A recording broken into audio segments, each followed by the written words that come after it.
Olá, saudações a todos. Sou o professor Paulo, professor de Fundamentos Históricos, Teóricos e Metodológicos do Serviço Social, no nosso módulo número 1, né? E aí, já na nossa última aula, disse a vocês o quanto que essa disciplina, ela é relevante para a nossa profissão. É uma disciplina que busca compreender a origem da nossa profissão, a origem do serviço social, não só no Brasil, mas como no mundo. As correntes filosóficas que fizeram parte da interpretação do serviço social, né, na sua forma de agir, enfim. As correntes teóricas também, que vieram dar o embasamento mais científico para a nossa profissão, certo? E aí todos esses procedimentos metodológicos que emanam dessa fundamentação. É muito importante a leitura do material que vocês têm, o livro da disciplina, já fiz menção sobre isso na nossa última aula, mas insisto a vocês, até mesmo porque o processo avaliativo dessa disciplina, ela está muito ligada ao conteúdo do material do livro mesmo. Certo? Então, gostaria muito que vocês se empenhassem na leitura do livro. O livro está muito bem escrito em relação ao seu conteúdo, bem dividido, tá? Consegue aí congregar os elementos mais essenciais, se podemos assim dizer, dos nossos fundamentos nos seus primeiros passos. Na última aula, a gente trouxe um pouco sobre o desenvolvimento da sociedade e fizemos alguns questionamentos a respeito de como que essa sociedade chegou ao ponto em que chegou, né, na forma contemporânea do seu tempo, como ela chegou. E aí buscando eliminar o quê? Eliminar as nossas concepções de naturalidade, de que sempre foi assim, que os fenômenos sociais sempre são determinados da mesma forma. E trouxemos esse elemento histórico para compreender e como que o serviço social se desenvolveu nesse processo. Vimos então que até chegar ao ponto da sociedade capitalista, né, passamos por diferentes transformações, viemos da forma aí, né, dentro da Idade Média, com a questão do feudalismo, que tinha todo um sistema diferenciado da produção, da cultura, da organização do território, da relação mesmo de consumo, da hierarquia, até chegar às formas mais iniciais do capitalismo, quando esse sistema entra em crise justamente por rotas comerciais, né, principalmente, não só, mas principalmente por rotas comerciais mais desenvolvidas, aflorando aí uma casta ou um subgrupo de população que vivia mais do comércio, né? E aí a intensificação desse comércio, levando aí ao pré-capitalismo ou o capitalismo comercial no século XV, século XVI, iniciando por aí, se desdobrando. Fomos até a nossa Revolução Francesa, em que derruiu, propriamente dito, os vestígios do feudalismo e fizemos uma ênfase de que a história não pode ser concebida de forma fragmentada, ou seja, que termina um processo e inicia o outro. Não, os processos vão se dando sobre sobreposições e assim, gradativamente, um sistema, o feudalismo, vai morrendo e vai ascendendo uma outra forma de organização, de produção, da cultura, dos valores, da hierarquia, e nós temos aí o advento do capitalismo.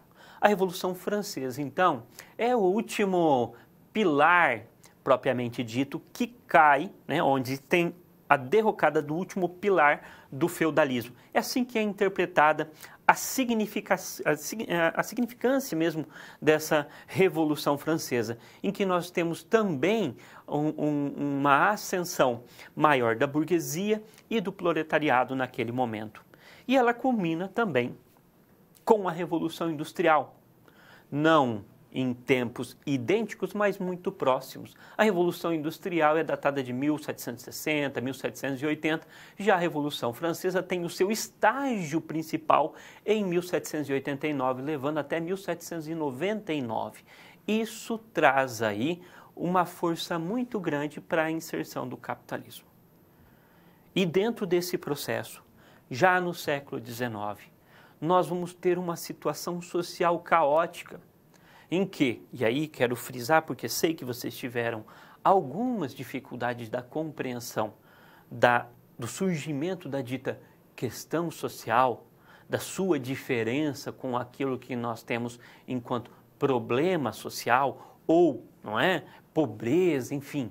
A questão social é uma dimensão política que atingiu em meados da década de 30 do século XIX, daí para diante, tá?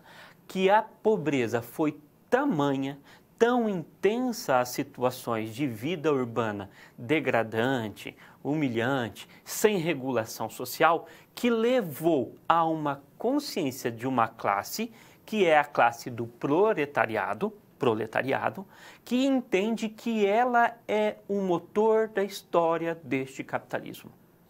E daí por diante, essa pobreza, esse grau intenso de exploração, né, com um pensamento que era contrário à ajuda, à assistência, que era a ascensão do liberalismo,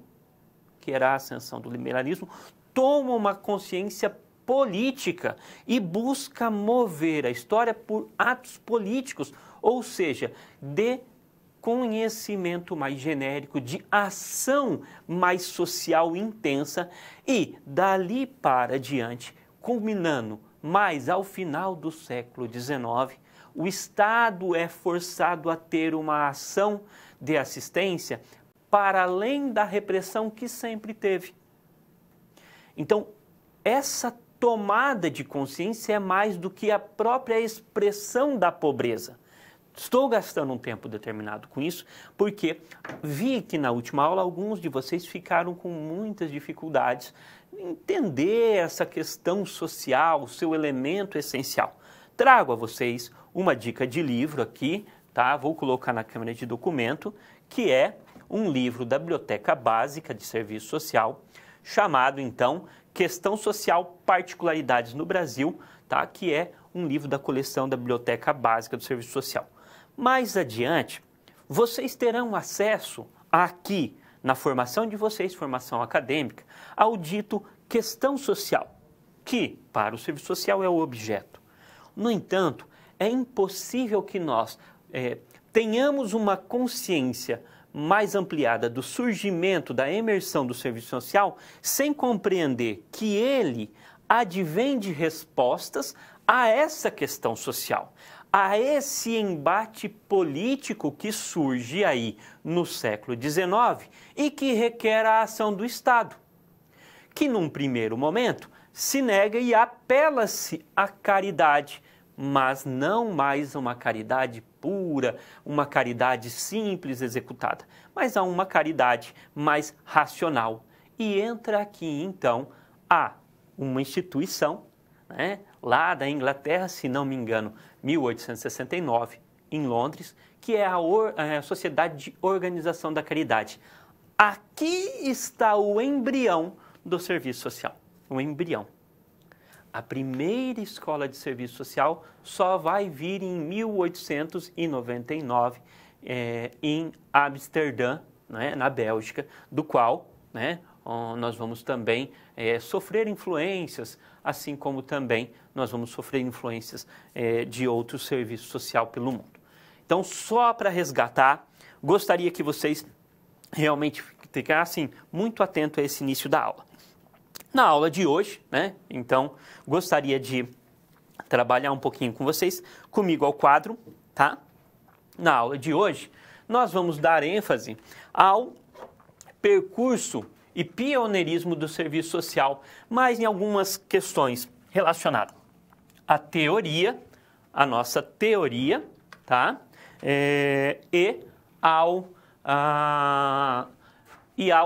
As metodologias que eram desenvolvidas pelo serviço social, tá ok? Então, nós vamos dar ênfase nessa aula, que é conhecer os principais aportes teóricos e metodológicos que deram sustentação para a emersão e consolidação do serviço social, ok? E eu lembro de ter terminado a nossa aula com uma pergunta para vocês que muitos não se sentiram à vontade com ela, que é: vocês acreditam que o serviço social é uma profissão que foi criada por uma classe, a classe burguesa, com auxílio do Estado e com a ajuda do clero, a igreja, para atuar sobre uma outra classe, a classe do proletariado? E muitos responderam que não. E a resposta é sim. Tá? E aqui, hoje, nós destacamos as concepções que fizeram parte, então, do entendimento dos primeiros assistentes sociais, ok? Vamos comigo ao quadro. Bom, a Igreja Católica, ela influenciou, tá, na filosofia do serviço social, muito mais contundente na Europa. Então, a primeira escola de serviço social do mundo é da Europa, e lá, realmente, principalmente o serviço social francês, ele vai ter aí uma incidência muito maior do nosso credo católico, o que nós chamamos de doutrina social da Igreja Católica. Certo de que é uma parte dessa doutrina social do qual é realmente extraído os pensamentos de São Tomás de Aquino, se não me engano, nascido no século XIII, e as suas ideias foram revisitadas pelo Papa Leão XIII, aí em 1791. Então nós vamos ter ali, né, essa revisitação do Papa sobre as teorias, a filosofia de São Tomás de Aquino. Tá? Então, por isso o modelo franco-belga nosso, temos aqui então o modelo francês e da Bélgica, que influenciaram principalmente o serviço social brasileiro. A sua base filosófica, então, é o thomismo e o humanismo. Aí nós vamos compreender um pouquinho de cada uma nisso. Eu me lembro de ter falado com vocês sobre o período do liberalismo. Então, quero retomar isso também. Na nossa aula passada, me lembro de ter introduzido o tema do liberalismo e trazer alguns conceitos de um reverendo, que é Malthus, que considerava que qualquer intervenção do Estado para o auxílio da caridade, para o auxílio de caridade, de fazer caridade junto a essa população, era tido como uma fórmula perniciosa, era visto como algo não bom, era algo ruim. Por quê? Malthus tinha uma concepção e formulou uma teoria de que não haveria alimento suficiente para toda a população. Por quê? Porque ele observava que o avanço na agricultura, na produção de alimento, crescia muito menos do que o avanço da margem da população. Ou seja, o número de população aumentava significativamente mais do que o tanto que se poderia produzir. Então, se utilizasse dos recursos que se tinha na sociedade para dar vazão à caridade, isso seria então contra o trabalho. E como já ia faltar alimento mesmo, teoria de Malthus, né, isso não era justo para aqueles que trabalham. Então, ele trabalha muito e influenciou com uma teoria evolucionista, em que aqueles mais fracos, inaptos para a sociedade capitalista, deveriam perecer. Ideia daquela época, início do século XIX, se não me engano, 1811. Todo esse processo, aliado a uma crise, que o capitalismo ele vem de crises de superprodução, não é? E ele não consegue alocar os seus recursos que realiza, né, as suas matérias que produz, vender no mesmo grau que produz. Ele não consegue vender o nível de produtos na mesma capacidade de produção. Então isso leva a uma crise de superprodução em relação ao comércio. Isso vai se florescendo, e o capitalismo tem essas ondas cíclicas mesmo, a ver como, por exemplo, a crise de 1929. Né? Então, há períodos de crise no capitalismo. Tudo isso aliado a esses períodos de crise vão levar a uma teoria do liberalismo, de que o Estado não poderia intervir nos negócios da burguesia, isso muito também advindo dessa nova classe, a burguesia que ascende cada vez mais ao poder e que não deseja a intervenção do Estado porque acredita que isso é um freio para os seus lucros. E, de fato, é um freio. E já no início do século XVIII, nós temos situações sem nenhum controle, muito advindos dessa teoria do liberalismo. Resultado disso é a emersão da questão social, que toma uma dimensão política e requer uma ação do Estado, que vai acontecer mais ao final do século XIX, mas que já é deflagrada ali no século XXX. Então, nós vamos perceber, neste momento, que há uma exaltação do liberalismo lá. A igreja não vê isso com bons olhos. Por que a igreja não vê isso com bons olhos? A igreja no sistema feudal estava no topo da hierarquia. E quando ela é derrubada para o sistema capitalista, ela perde o seu status.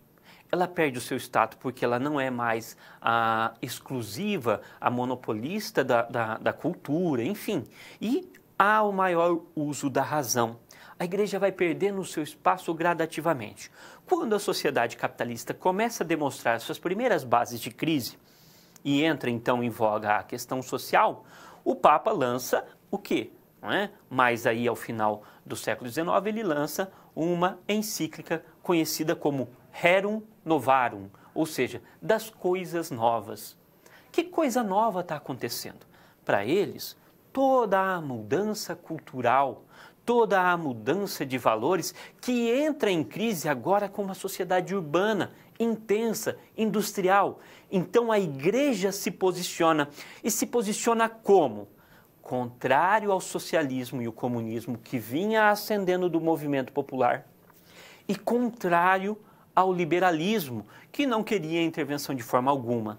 Ela busca um capitalismo mais harmônico, um capitalismo mais numa terceira via, que não exalta o liberalismo, mas que também não vende-se ao comunismo. E aí nós temos a filosofia de São Tomás de Aquino, embasando essa encíclica, a Rerum Novarum. A Rerum Novarum, ela é a lente pelo qual o assistente social enxerga o mundo. E quando eu falo enxerga o mundo, é enxerga o mundo mesmo. Porque para aqueles que usam o óculos, sabe que se você usar uma lente que é desfocada, que não é adequada ao seu olhar, às suas dificuldades visuais, ela mais lhe atrapalha do que te auxilia. E a maneira como você vê o mundo, você interpreta este mundo. E claro que nós não estamos falando apenas de ver o mundo com os olhos, mas a interpretação desse mundo é como se fosse essas lentes como a gente tem aqui na Rerum Novarum e também na 40º ano, que é uma celebração a Rerum Novarum, todas elas dentro do esteio do novo pensamento que advém de São Tomás de Aquino, um religioso do século XIII, que é recapturado o seu pensamento pelo Papa Leão XIII. Isso incide diretamente no serviço social.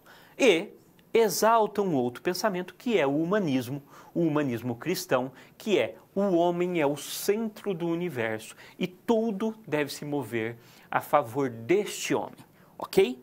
Então, nós agora voltamos ao quadro para nós recuperarmos este pensamento.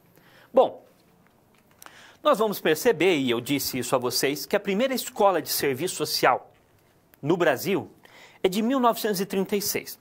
A primeira na América Latina é de 1925. A primeira no mundo é em 1899 em Amsterdã.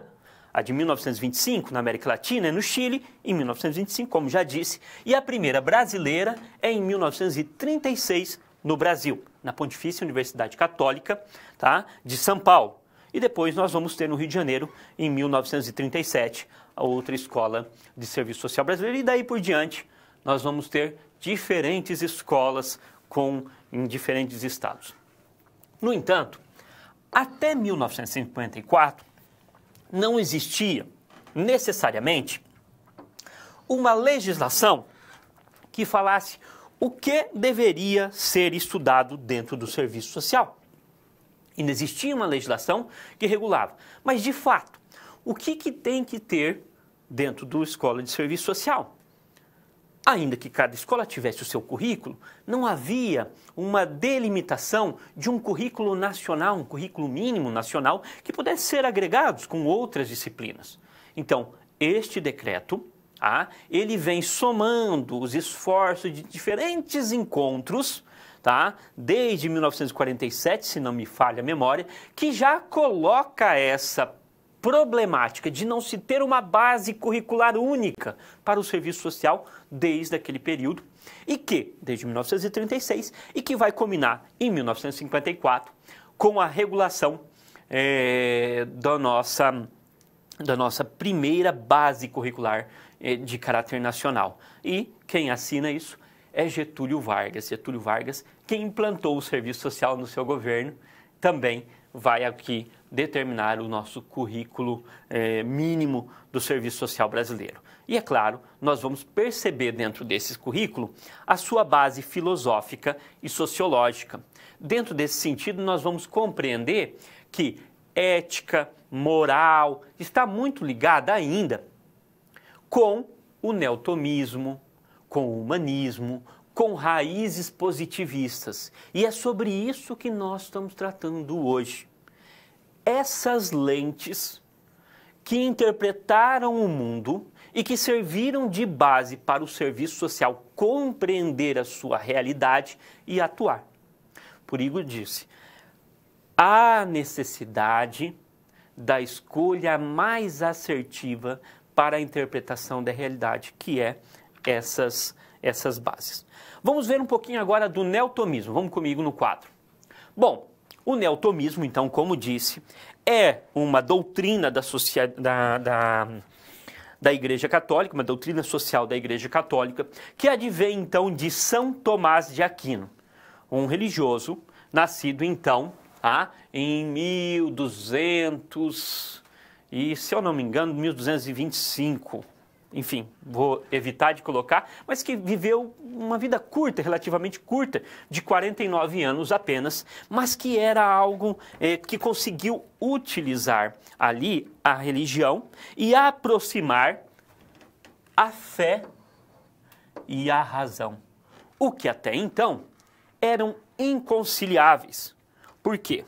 Porque a fé, então, ela traz essa questão de aceitação do que é metafísico, do Deus que não está presente na terra propriamente dita e que era visto contrário à razão.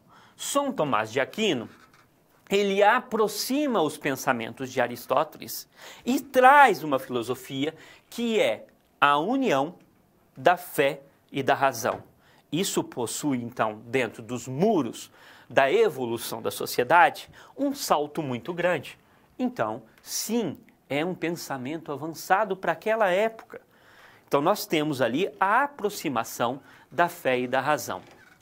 Dentro desse processo de fé e razão, ele compreende o ser humano, a sua compreensão de ser humano, e isso é pergunta de concurso, pessoal, muita atenção nisso. Ele compreende essa questão do ser humano como um único ser. É um ser singular, do qual possui uma parte material e uma parte não material. Uma parte temporal e uma parte atemporal. Então, ele compreende esse ser humano como algo criado por Deus, uma criatura criada por Deus, do qual o meio em que ele vive vai dar-lhe a sustentação para o seu fim último. E qual é o fim último do ser humano? Ele está para além da terra. Ele é atemporal. Encontrar-se com Deus. Essa, então, é a filosofia, que seria para ele a felicidade plena. O homem caminha para o encontro com Deus, a sua felicidade plena. Então, há aqui o princípio da dignidade da pessoa humana. Essa pessoa não é simplesmente um cidadão.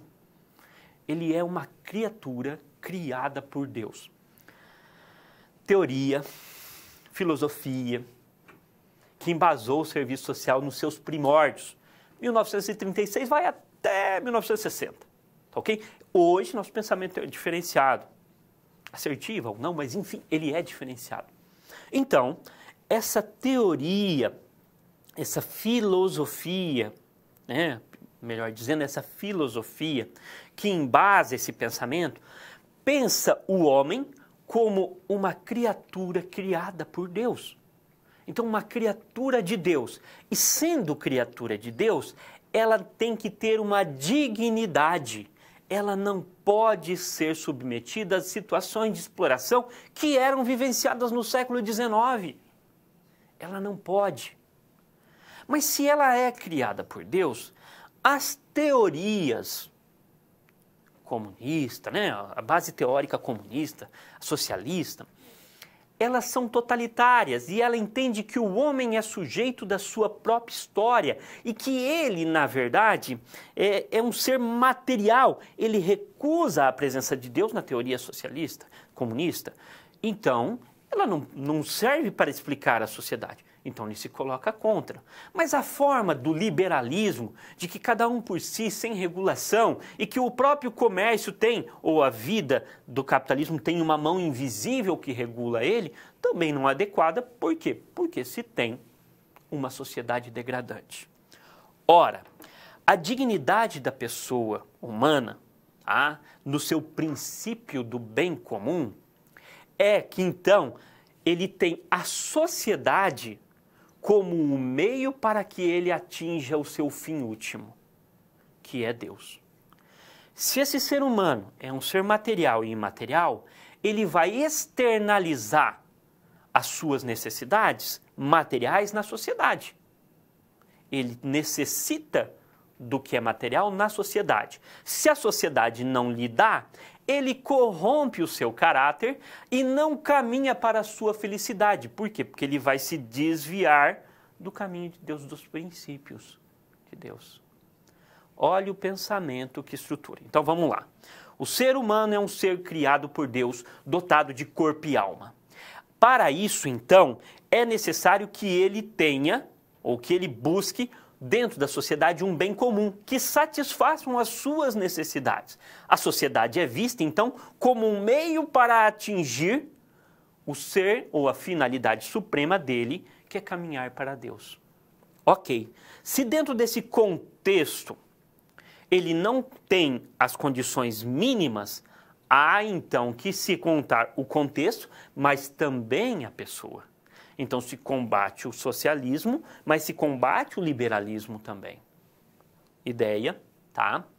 Dessa questão mesmo do neotomismo. Vamos comigo ao quadro para que a gente possa compreender melhor esses. Então entendemos o princípio da dignidade humana, concebemos então que esta sociedade, né, caminha para um bem comum, então não compreende as classes como uma contra a outra, tal como compreende a teoria social crítica. Ele compreende que o homem é um ser social e que encontra-se a sua necessidade satisfeita em comum dentro dessa sociedade, né? Que há uma noção de autoridade, ou seja, cada pessoa possui o seu lugar na sociedade. Cada pessoa. Tem pessoas que nasceram para serem líderes e tem pessoas que nasceram para não serem líderes, que nasceram para ser mão de obra. Então, há uma submissão a essa autoridade. Muito advindo também das concepções de Aristóteles. Ok? Então, toda a autoridade advém de Deus. Não é justo, por exemplo, que eu me rebele contra o governo. Por quê? Porque se ele é o governo, se ele é o presidente, essa autoridade veio dada por Deus.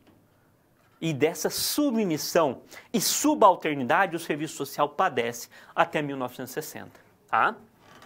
Falamos já de corpo e alma, falamos de fé e razão, tá? E ela vai iluminar então as práticas do serviço social brasileiro de 1936 até 1960. Essa explicação não substitui a leitura do livro, que eu quero que vocês façam, e aí vamos aprimorando, a gente vai conversando cada vez mais sobre essa questão. Mas é importante, então, que vocês compreendam as lentes pela qual o serviço social está enxergando o mundo. Naquele período, o neotomismo, o humanismo cristão, e também depois ainda o positivismo, depois vem o funcionalismo, depois vem a questão da feminologia, enfim, são várias lentes por quais ele interpreta o mundo. Voltamos ao quadro. Então, entre os postulados, uma recapitulação, tá? Entre os postulados filosóficos tomistas que marcaram o emergente serviço social, temos a noção de dignidade da pessoa humana. Um ser é ser criado por Deus, dotado de corpo e alma. Esse ser humano é perfeito. Por que ele é perfeito? Porque ele é inteligente. E por ser inteligente, ele é autodeterminado. Ele faz a sua escolha. Essa é a perfeição do ser humano. Ser inteligente. Um ser criador. Para os postulados filosóficos de São Tomás de Aquino. Sua capacidade de desenvolver as suas potencialidades. A natural sociabilidade do homem. O homem é um ser social. Isso também, de fato, é verídico. Por quê? Porque o homem, desde que nasce, há a necessidade do convívio. Ele não sobrevive se não for em sociedade. Toda a sua criação é social. A compreensão da sociedade como união dos homens para a realização do bem comum e não entre classes antagônicas. Essa sociedade caminha para um bem comum. Que bem que é esse? A necessidade, ou seja, a satisfação das necessidades para o quê? Para atingir a finalidade suprema do homem, que é a felicidade. Ok? E aí, origem mesmo de Aristóteles, tá? E esse resgate da alma, resgatar a alma do homem, que para aquele momento estava, segundo esses intérpretes, corrompida pelo caos que se vivia no início e ao final do século XIX. Advindo dessa intensa vida urbana, dessa intensa exploração industrial e pela exacerbação do liberalismo, tá bom? Então ele vai resgatar o quê? A inteligibilidade dessa pessoa humana. Todo o trabalho do assistente social, nesse sentido, vai buscar resgatar este ser humano. Resgatar este ser humano. Para eles, era mais um problema moral. O ser humano ele tinha se corrompido.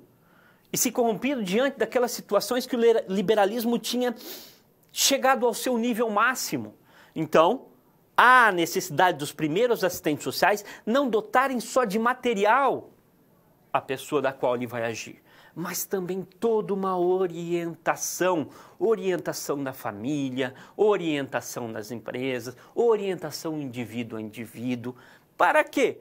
Para ele se adaptar ao conjunto dessas novas regras do capitalismo, dessas novas regras da sociedade urbana, para que ele não negue os princípios da família, enfim. Então, são contextos que o serviço social iniciou ali. E isso caminha para a manutenção da sociedade, tal como ela era. Por quê? Porque ela não contesta a sociedade capitalista. Ela não contesta a exploração do trabalho. Ao contrário, ela legitima. Ela diz, olha, mas não pode ser em tamanho agudo. Não pode. O homem não deve se libertar tanto. Ela tem que achar um meio termo nisso. Percebemos que é uma terceira via que conserva uma realidade porque não muda na sua essência.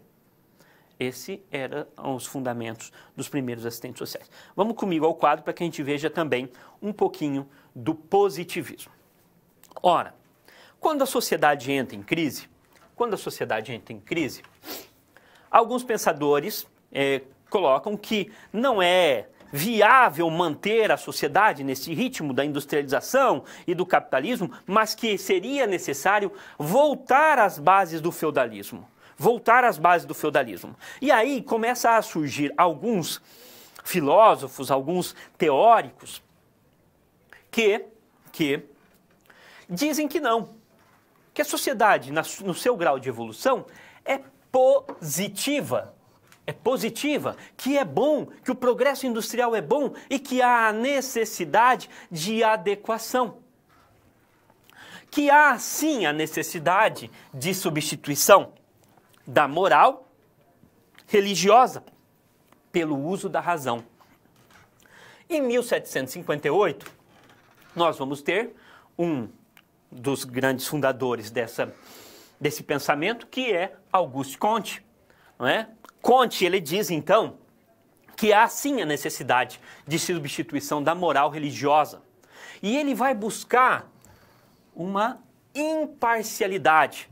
Ele diz que essa sociedade, ela tem que ser interpretada de uma forma imparcial, mais externa, sem tantos sentimentos. Mas ele vai trazer a questão da observação, do distanciamento com o fenômeno, para daí então interpretar este fenômeno. O que até então aqui é novidade, porque ele traz a demonstração dos fatos para que se chegue a uma conclusão. Então ele dá um embasamento mais teórico do que outros. E traz esse elemento não só do pensamento, mas da constatação do fenômeno. E demonstra este ponto. Tá? E ele vai dizer que essa sociedade deve caminhar e caminha para o equilíbrio. Que hoje ela está em crise, mas que ela caminha para o equilíbrio. Então é uma ciência positiva, que vê essas transformações de modo positivo. Ok? Vamos comigo ao quadro para que a gente não fuja ao pensamento. Então, essa teoria vai influenciar o serviço social. E ela diz que essa sociedade caminha para o êxito. Toda a ação do serviço social, nesse sentido, vai tentar ajustar aquele homem ao meio que ele está, e não o seu meio à necessidade do homem. Então, os cientistas sociais criaram, então, uma nova moral, a moral científica.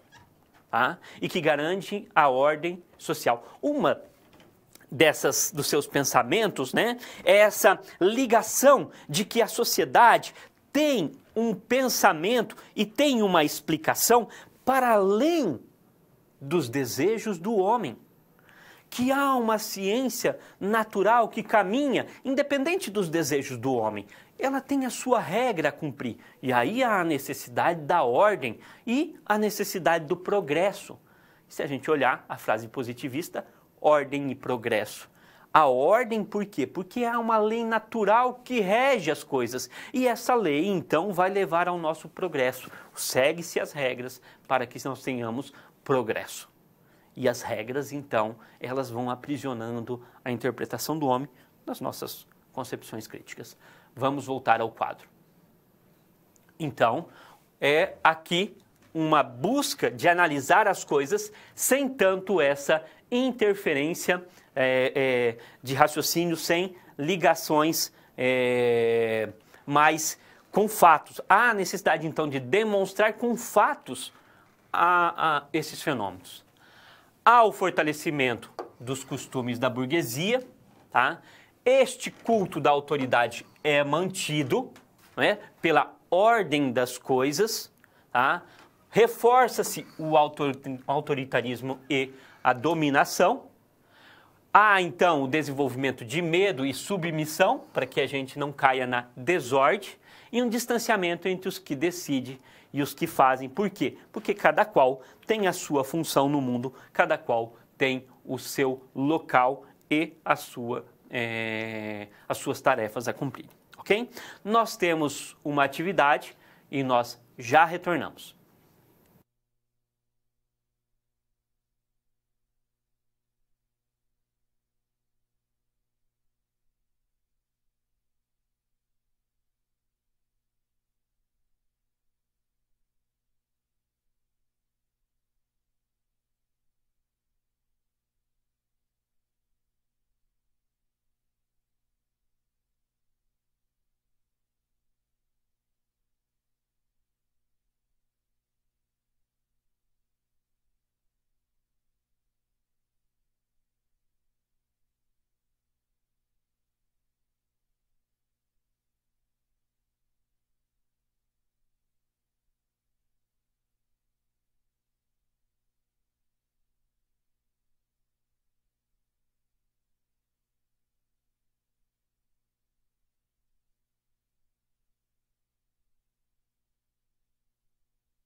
Bom, então nós podemos perceber que essas ideias, de certa forma, contaminam o pensamento do serviço social nas suas bases e vão, claro, incidir nas práticas em que os assistentes sociais vão realizar, que será uma base de ajustamento, da questão da moral, né? Vamos entender naquela situação do século XIX, toda aquela situação de exploração daqueles grandes aglomerados urbanos em que há promiscuidade, que há a questão do trabalho infantil, da prostituição, enfim, que os centros grandes aglomerados, diante de privações, acabam proliferando e o serviço social vai contestar sobre essas formas. Até mesmo para entrar dentro da escola de serviço social, nos primeiros alunos das escolas, se buscava essa questão da idoneidade moral, dos princípios religiosos, a indicação por uma família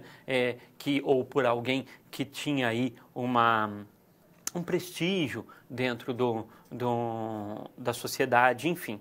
Então, toda uma questão hierárquica a seguir por aqui. Vamos adiante? Vamos adiante, então. Outra teoria que deu grande embasamento ao serviço social, ela advém do positivismo e vai influenciar o serviço social mais a partir da década de 1940. Por quê? Bom, o serviço social brasileiro, nós estamos falando do serviço social brasileiro, tá, gente? É o serviço social brasileiro que tem essa tonalidade que nós estamos colocando aqui. A partir da década de 1940, há todo um empenho do governo dos Estados Unidos em tentar influenciar cada vez mais países subdesenvolvidos para evitar que eles se alinhem ao bloco comunista, ao socialista, melhor dizendo, tá? E que se dissemine, então, um processo de cooperação. Então, a partir de 1941, nós vamos ter aqui o desenvolvimento de assistentes sociais que vão estudar nos Estados Unidos e fazer, então, serem bolsistas para trazer experiências e fazer uma mescla com o serviço social norte-americano. Lembra que a origem do serviço social brasileiro é francesa e da Bélgica, né? Por isso o modelo franco-belga. O serviço social norte-americano vai influenciar o serviço social brasileiro a partir da década de 1940. De 1940 em diante, então 1941 para frente. Então esses assistentes sociais vão fazer lá seus estágios, vão fazer desenvolver os seus estudos lá e vão trazer tanto teorias quanto outras formas de metodologia do serviço social. E o serviço social vai incorporando gradativamente tais formas e adaptando na sua metodologia. Então, uma das teorias é a funcionalista, desenvolvida a princípio por Auguste Comte e aprimorada aí por Malinowski e Talcott Parsons. Sempre enrosco nessa parte, mas enfim. Uma das principais explicações por meio dessa teoria, a explicação da sociedade, é que ela busca compreender a sociedade através das suas funções, que as instituições têm uma função, né? Que cada qual tem uma função na sociedade. Tanto as instituições, quanto as leis, quanto cada ser humano tem uma função na sociedade. Então, ele coloca assim sobre 4 conceitos fundamentais.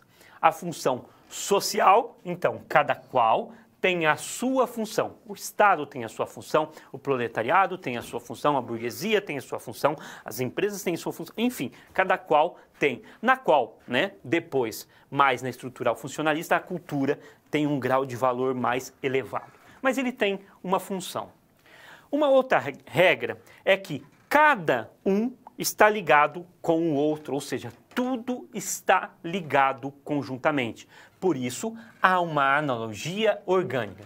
Tudo que faço na sociedade e eu tenho a minha função, afeta o outro que tem a função dele. Então, há uma ligação orgânica. A sociedade é vista como um corpo orgânico em que tudo está ligado um com o outro, enfim, e que há, então, um reflexo de cada ponto um com o outro.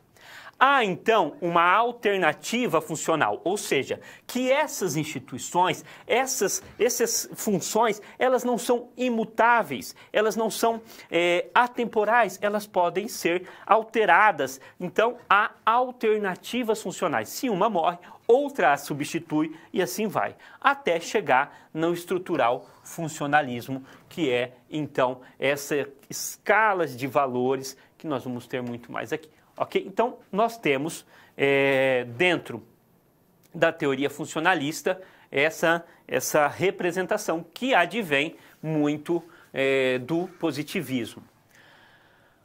A crítica que nós fazemos, e é importante que a gente coloque nesse sentido, a crítica do marxismo ao funcionalismo, e nossa corrente teórica é explicada à luz do marxismo hoje, na contemporaneidade do serviço social, se liga à sua teoria no marxismo.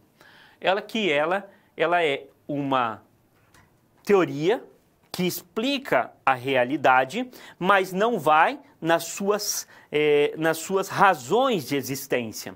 Não busca a sua essência propriamente dita.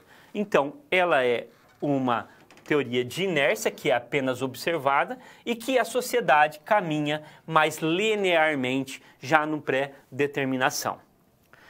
A crítica dentro do serviço social, que você só está fazendo um ajustamento ao meio, sem a questão de alteração da realidade. Então, de fato, você trabalha com questões paliativas, mas nada muda a uma reprodução contínua do grau de exploração, de submissão e do grau de vulnerabilidade social. Há a busca sempre para um bom funcionamento social, independente se ele é justo ou não. Há uma sociedade criadora e inibidora, então. Ele também traz essas críticas aqui em relação a que ela cria, mas inibe também. Não é somente criadora. Uma reintegração das relações institucionalizadas, como se tudo estivesse ligado com tudo e que não necessariamente isso acontece. E um desempenho individual e grupal. Então, o pensamento do serviço social vai trabalhar dentro do ajustamento ao meio, buscando o bom funcionamento social. Essa sociedade ela é criadora, mas também é inibidora. Há uma integração das relações institucionalizadas e o desempenho individual e grupal. Isso vai trabalhar, então, a questão do funcionalismo. Nós vamos muito ter essa ligação dentro do que nós chamamos de serviço social de caso, grupo e comunidade. Todas as técnicas e interpretações do mundo vai trabalhar no sentido desse ajustamento, desse bom funcionamento da sociedade, de criar, mas também limitar por meio dessas regras, dessa integração institucionalizada entre essas instituições mesmo, tá? E esse desempenho tanto individual como grupal vai ser trabalhado, então, dentro do serviço social. O humanismo também, tá? É uma outra corrente aqui que vai influenciar o serviço social e que tem também aí grande incidência. Há diferentes formas de humanismo que influenciaram o serviço social, tá? Há, então, inúmeros que ele vai diversificar realmente em ramificações desse humanismo. A exigência entre as necessidades do mundo moderno e da igreja, trazendo sempre o ser humano como o centro. Tudo tem que ser explicado no humanismo a partir do homem como o centro dessas reflexões. O homem como o centro das reflexões. Essa é, de fato, a grande sacada do humanismo, não é? É onde ele vai trazer. E isso vai influenciar o serviço social. Por quê? Porque, independente do que se interpreta de sociedade, o ser humano tem que ser o centro das relações. E há, então, toda uma desconsideração do seu meio também. Isso contamina o serviço social de certa forma, ok? Então, há diferentes correntes desse pensamento humanista cristão que vai embasar o serviço social também. Comigo ao quadro. Algumas correntes a gente vai passando sem que traga maiores detalhamentos, porque Para nós, o importante é compreender como ela vai atingir as formas, os métodos de interpretação e agir no serviço social. A crítica, então, às particularidades do homem são desconsideradas em virtude de uma essência imutável, que é esse ser humano criado por Deus, não é? Valor absoluto do homem, independente do meio, já falei isso, tá? E as injustiças sociais são frutos, então, de um egoísmo e não de um sistema. São frutos do desvio de caráter, né? Dos desvios dos princípios da fé, que levam, então, à injustiça social. Outra corrente que influencia o serviço social é a fenomenologia.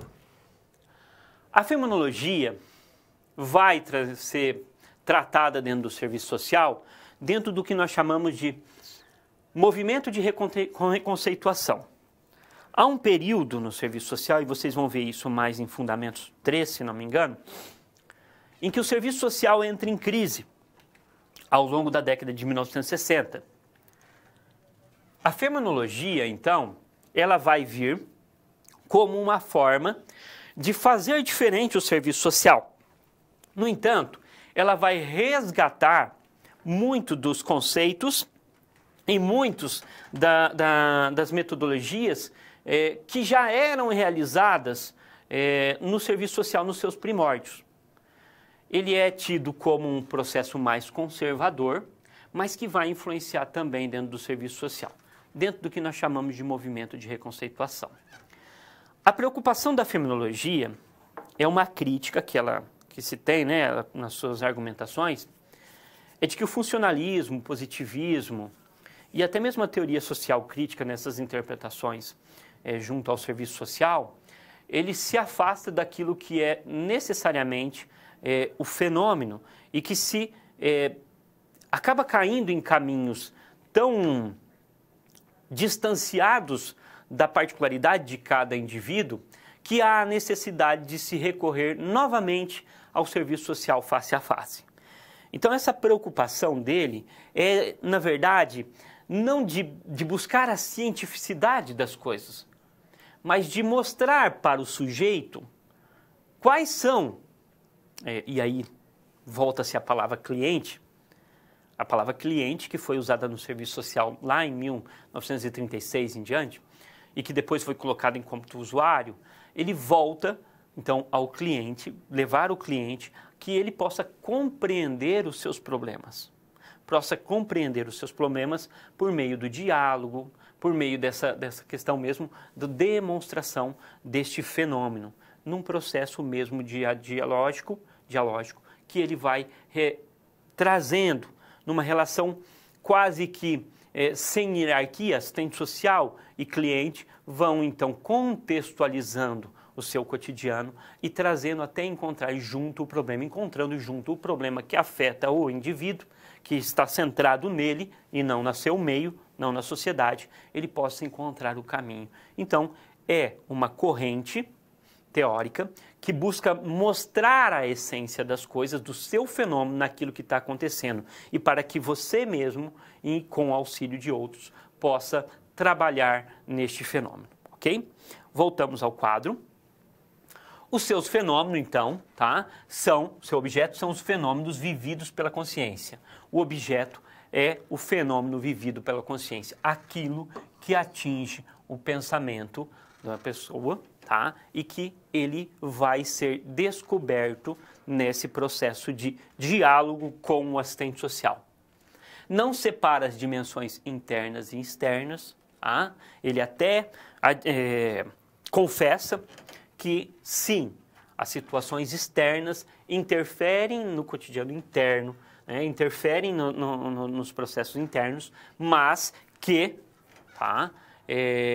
não há uma separação, uma influencia na outra ali. O método, como já disse, é um método dialógico até encontrar a situação problema, e dentro dessa situação problema arruma caminhos com ele para superar. Nós vamos ver isso possivelmente em Fundamentos 3, estamos passando o caminho que o serviço social tomou. Em Fundamentos 3, vamos tratar um pouco mais a fundo disso, tá? O importante é vocês compreenderem que este é um caminho revivenciado pelo serviço social no final da década de 70, 1978, 76, se não me engano, 78, você vai ter a ascensão disso daqui, tá ok? E ele é considerado, então, uma volta ao conservadorismo, por simplesmente não dar ênfase ao meio e buscar mais a influência de indivíduo face a face, ok? Voltamos ao quadro e falamos um pouco mais ainda da fenomenologia.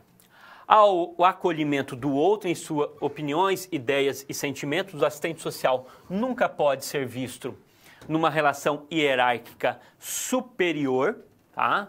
Ele tem que se colocar no lugar do outro e vivenciar o problema com o outro, levando ele a encontrar a solução para o seu problema, tá? A existência de diferentes mundos de acordo com a consciência de cada um.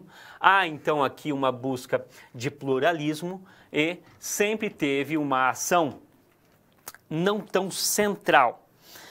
Quando a gente fala de movimento de reconceituação, os escritos que mais serão substancial para nós os escritos de José Paulo Neto. José Paulo Neto vai trabalhar o movimento de reconceituação principalmente à luz do que nós chamamos de 3 perspectivas. A perspectiva modernizadora, a perspectiva de reatualização do conservadorismo e a perspectiva de intenção de ruptura. A fenomenologia está dentro dessa segunda perspectiva. Não que não tiveram outra, mas essas 3 vertentes aumentaram. O serviço social entra em crise no final da década de 50 e início da década de 60, justamente pelos seu viés ligado à religião, né, ligado à fé católica, e vai buscar maior cientificidade. A primeira consolidação, que já vinha vindo do serviço social norte-americano, vai ser aí a modernista, a modernizadora, a perspectiva modernizadora, que vai atingir o serviço social brasileiro de 1965 até o final da década de 70, início da década de 80. A segunda perspectiva, cronologicamente, seria a intenção de ruptura, mas ele faz uma vazão que é a reatualização do conservadorismo. É uma volta ao passado, de buscar a relação com o sujeito face a face, de compreender a singularidade de cada indivíduo que está passando e buscar compreender e agir diante daquelas situações. Então, é a interpretação deste fenômeno, vivenciado por cada qual, dado na consciência de cada um, e aí utilizando os recursos da corrente da fenomenologia. Então, é uma retomada ao passado.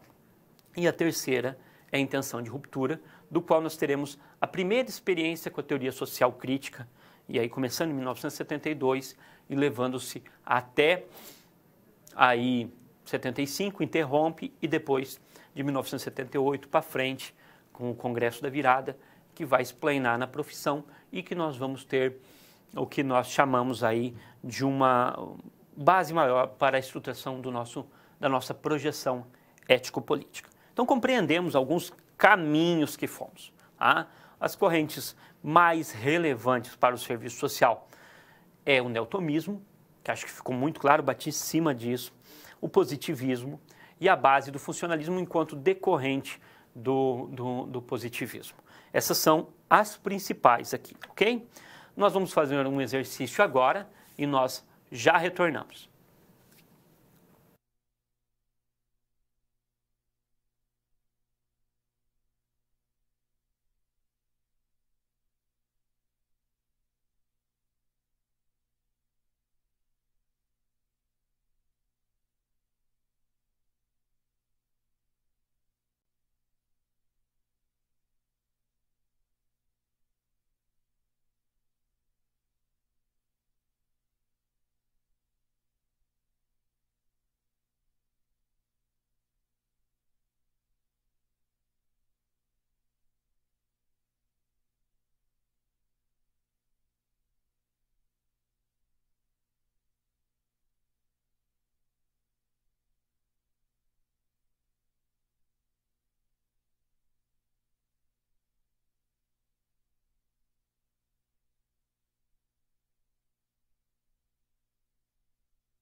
Então, uma das principais correntes, filosofias que nós vamos ter aqui é o neotomismo, o positivismo, o funcionalismo e mais no âmbito do movimento de reconceituação, a fenomenologia. Trouxe a fenomenologia, mas nós poderíamos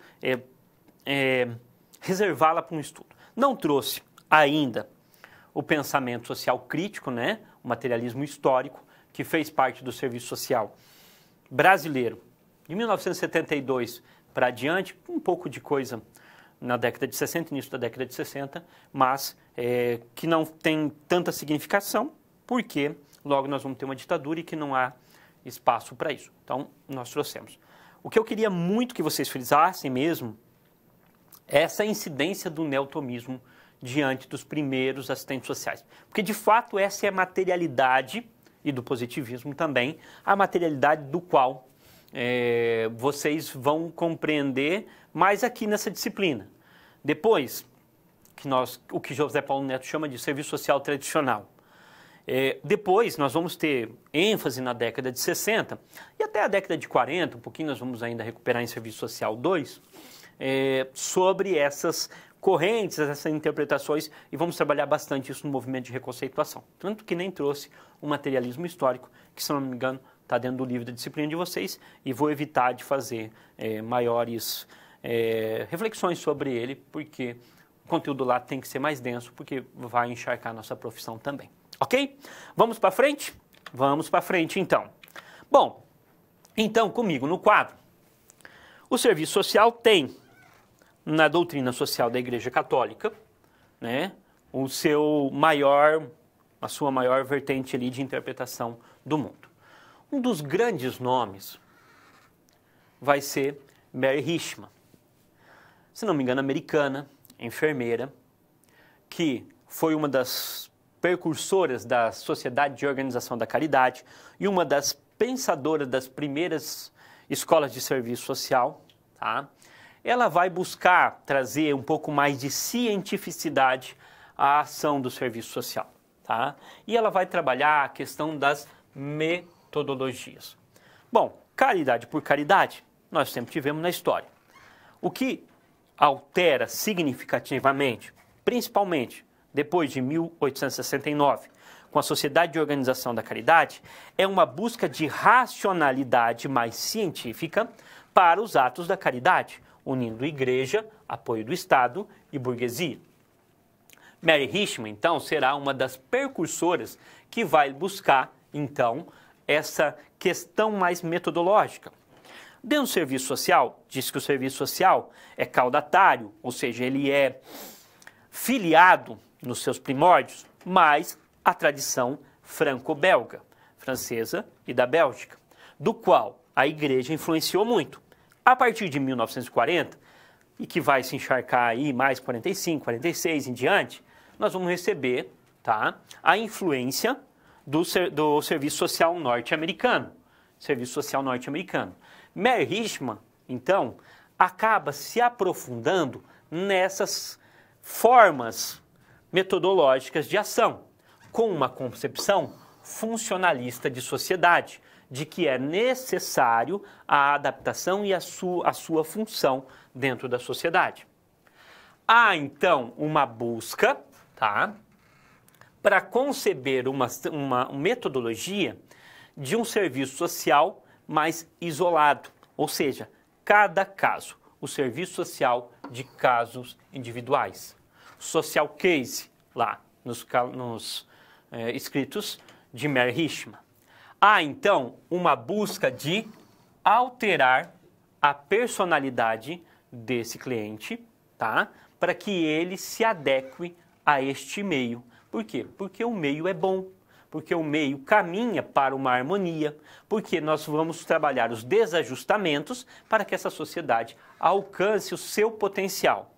Então, essas teorias buscavam alcançar mudança no indivíduo a partir de atividades e comportamentos, as orientações, as visitações, as entrevistas. Então, o indivíduo deveria se ajustar ao meio. Ah, professor, seja mais claro. Bom, nós vamos percebendo que ele tem um baixo regimento, que ele não para no trabalho, que ele tem problemas com alcoolismo, ele é um etílico, enfim, ele tem diferentes formas. O assistente social vai por meio de visitação, entrevista, fazer um estudo da situação que cerca cada caso. À luz desse estudo, da coleta dos seus dados, lembra a teoria positivista? Sim, da coleta imparcial dos dados. Mas o que ele tem estudado, o seu acúmulo sobre cada fenômeno, que não é só matéria do serviço social, ele vai chegar a um diagnóstico. Bom, o problema do fulano é isso. Chegando ao diagnóstico, ele propõe um tratamento. Então, o serviço social deveria dar o tratamento adequado. Como? Por meio do estudo, por meio do diagnóstico, por meio do tratamento. Coleta de dado mais teoria, formulação de proposta. Baseado muito nas teorias da psicanálise, tá? De Freud, tá? Mas também na sociologia.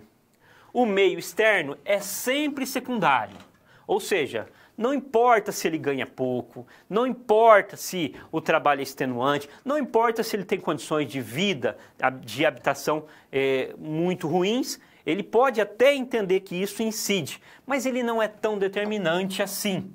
O que tem que se buscar é a busca do caráter, certo? Sempre trabalhava também como processos complementares, como outra metodologia. E aí, caso, grupo e comunidade. Então, este foi o serviço social de caso. Quem que é o grande nome do serviço social de caso? Meyer Richman. Como é a fórmula? Estudo, diagnóstico, tratamento. O serviço social de grupo. Origem norte-americana também. Serviço social de grupo. Tá? Bom, ele concebe que o ser humano é um ser sociável. Tá? Então, o ser humano sempre está em grupo de igreja, a própria sociedade é um grande grupo, certo? Então há diferentes tipos de grupo e há diferentes finalidades para grupo. Grupo de conscientização, grupo de tratamento, grupo daquilo e de outro. Existem diferentes formas de grupo. O serviço social vai trabalhar com aqueles grupos que são voluntários, ou seja, que ele convida para determinada atividade e há uma adesão voluntária. Dentro dos registros curriculares, lembra que nós não tínhamos um currículo nacional normatizado. Então, dentro dos currículos das escolas de serviço social brasileiro, nós vamos identificar a inserção desses currículos, o serviço social de grupo na inserção desses currículos, desde 1947. Tá?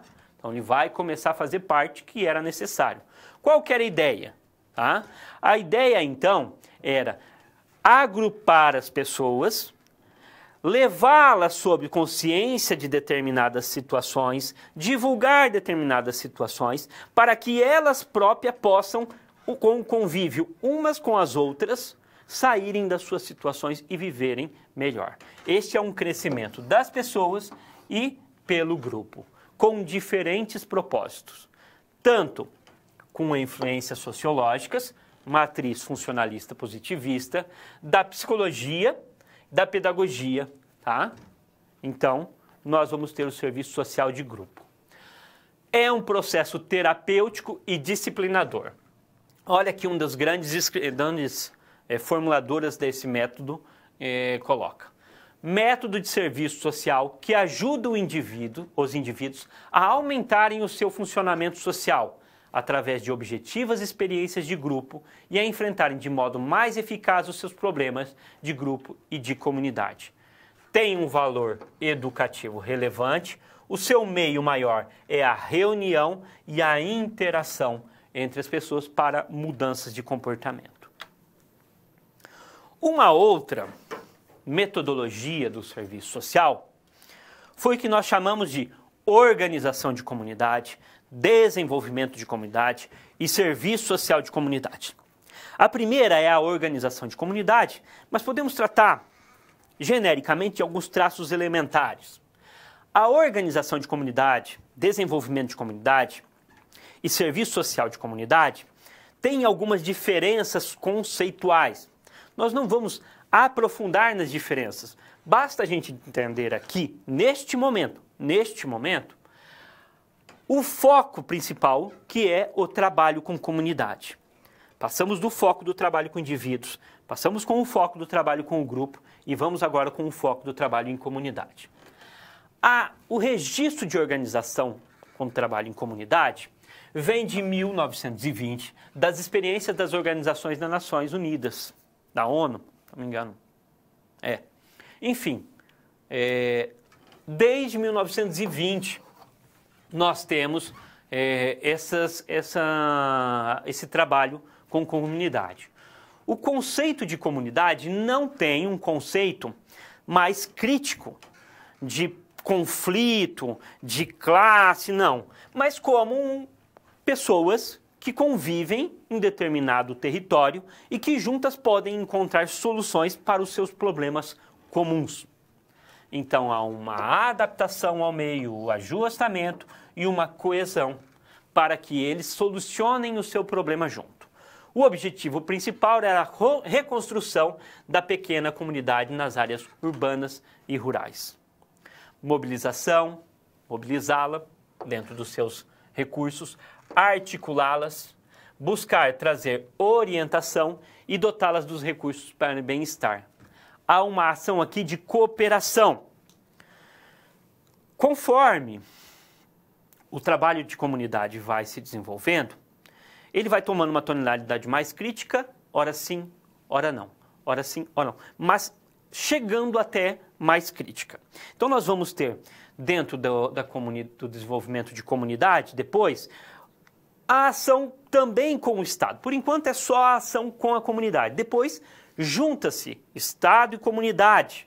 E depois aí vai na busca mesmo, não só da adaptação, mas de um processo mais emancipatório. Esse conceito mais emancipatório vai atingir o serviço social da década de 60 adiante.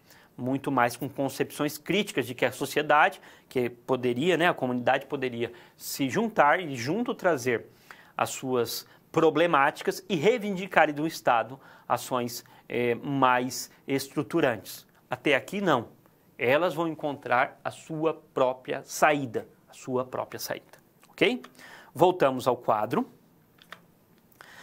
Nós temos agora uma atividade, tá? Eu quero que vocês, em pequenos grupos, debatam sobre o explanado até aqui e respondam. Em que situações as primeiras assistentes sociais utilizavam a metodologia de casos individuais? Ok? E nós já retornamos.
Então, gente, em que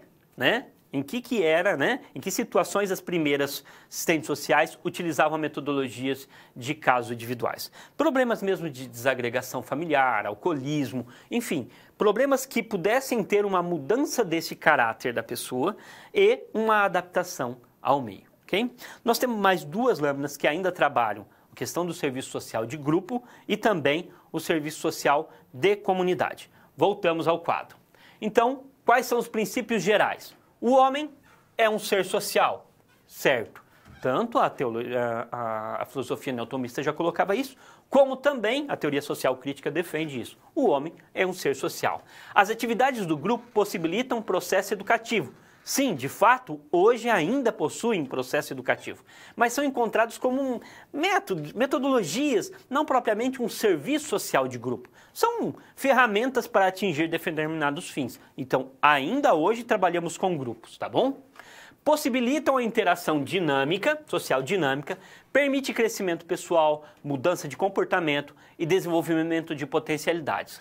É um instrumento básico deste método, a reunião de grupo, que geralmente é definido o seu objetivo junto com este grupo, realizado um planejamento com este grupo e a operacionalização e a avaliação devem ser divididas com o próprio grupo para trazendo essas responsabilidades, trazendo os comportamentos, o grupo propriamente se educa.